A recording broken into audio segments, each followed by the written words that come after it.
Bonjour et bienvenue dans le cercle. Aujourd'hui, j'aimerais te parler de ces moments flous, inconfortables, ceux où l'on se sent perdu, désorienté, comme si le sol se dérobait sous nos pieds. Ces instants où l'on cherche des repères, une voix, un mot, quelque chose pour nous guider. Tu sais, ces instants silencieux où même les mots des autres semblent très lointains et où l'on ne sait plus vraiment par où commencer. C'est dans cet espace que je te retrouve aujourd'hui et je t'y accueille sans jugement. Je vais te partager ce que j'aurais aimé entendre lorsque j'étais dans cette situation. Peut-être que cela résonnera en toi, peut-être que cela t'apportera un peu de clarté ou de réconfort. Il y a eu un temps dans ma vie où chaque matin ressemblait à un effort, où même respirer sentait le poids de l'invisible. Je portais des choses que je ne savais pas nommer. Je souriais parfois, mais à l'intérieur, je cherchais quelque chose. Des périodes où je me suis sentie profondément perdue. Des moments où je doutais de tout, de mes choix, de ma valeur, de ma place dans ce monde. Je me souviens aussi d'une époque où chaque jour ressemblait à une lutte. Je me levais le matin avec une boule au ventre, sans savoir comment affronter la journée. Je me sentais seule, incomprise, comme si personne ne pouvait vraiment saisir ce que je traversais.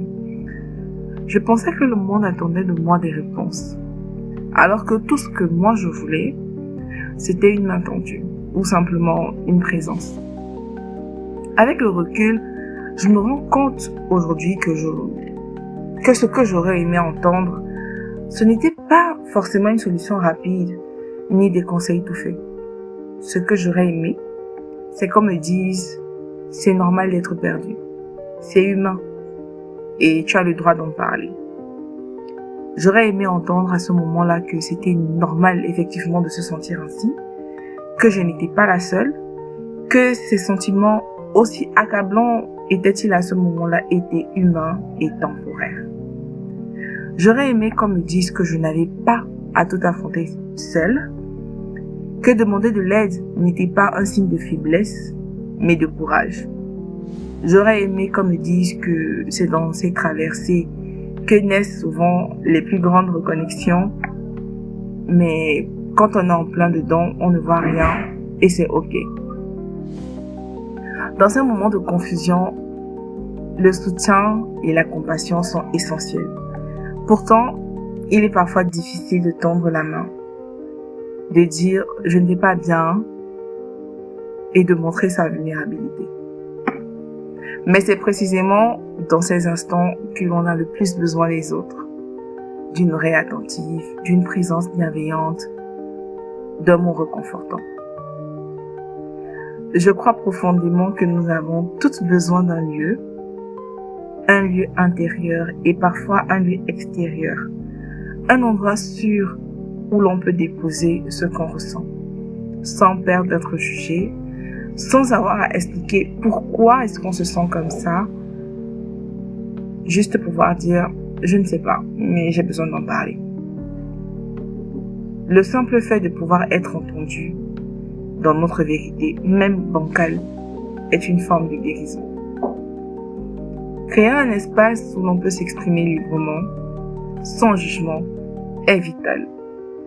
Que ce soit avec un ami, un thérapeute, ou même en écrivant dans un journal, il est important de laisser sortir ce que l'on ressent. Et si ce podcast peut être, ne serait-ce qu'un tout petit peu, cet espace-là pour toi, alors j'aurai rempli ma mission.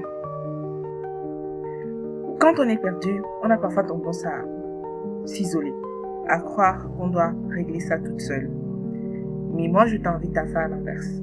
Voici quelques suggestions que je vais te donner pour t'aider à trouver du soutien lorsque tu te sens perdu. Alors, le premier point, c'est parle à quelqu'un de confiance.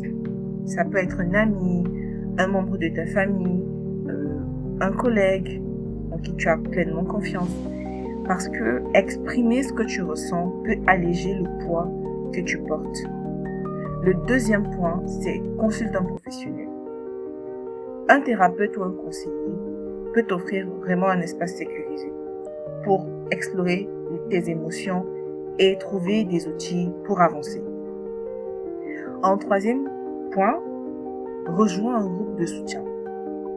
Partager avec d'autres personnes qui traversent des expériences similaires peut être extrêmement bénéfique pour toi. Quatrième point, pratique l'autocompassion. Sois douce avec toi-même.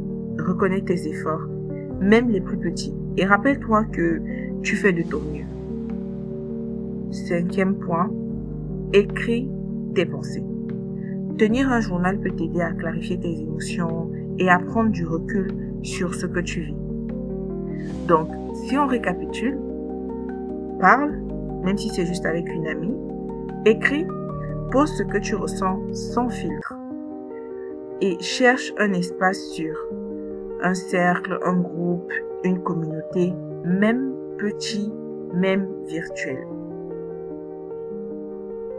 Tu peux aussi créer ce lieu pour toi. Ça peut être un rituel, une marche, un carnet, un rendez-vous avec toi-même, chaque semaine. Et surtout, n'aie pas peur de demander. Demander n'est pas une faiblesse. C'est une forme de sagesse. Si tu traverses une période floue, si tu te sens perdu en ce moment, je veux te dire ceci. Sache que tu n'es pas seul. Tu n'as pas à savoir où tu vas pour continuer d'avancer. Il y a des personnes prêtes à t'écouter, à te soutenir, à marcher à tes côtés. Et même si tu doutes, même si tu trembles, ta présence ici aujourd'hui est une preuve de force. Je t'invite à réfléchir à ce que tu aurais aimé entendre dans tes moments de doute. Peut-être peux-tu écrire ces mots, les garder près de toi, même les partager avec quelqu'un qui en aurait besoin. Et si tu le souhaites, je suis là pour t'écouter. Merci d'avoir été là dans cet espace doux qu'est le cercle. Si cet épisode t'a touché, n'hésite pas à le partager. Et si tu veux me laisser un mot, une pensée, je t'écouterai avec joie. Tu peux m'écrire, partager ton histoire, tes pensées, tes émotions. Ensemble, nous pouvons créer un espace de soutien et de compassion. On se retrouve bientôt et d'ici là, rappelle-toi que ta voix compte et que même dans le brouillard, tu es en chemin. Prends soin de toi. Merci d'avoir été présente dans ce cercle aujourd'hui. Vraiment, merci beaucoup et à bientôt. Bisous, bisous. Mouah.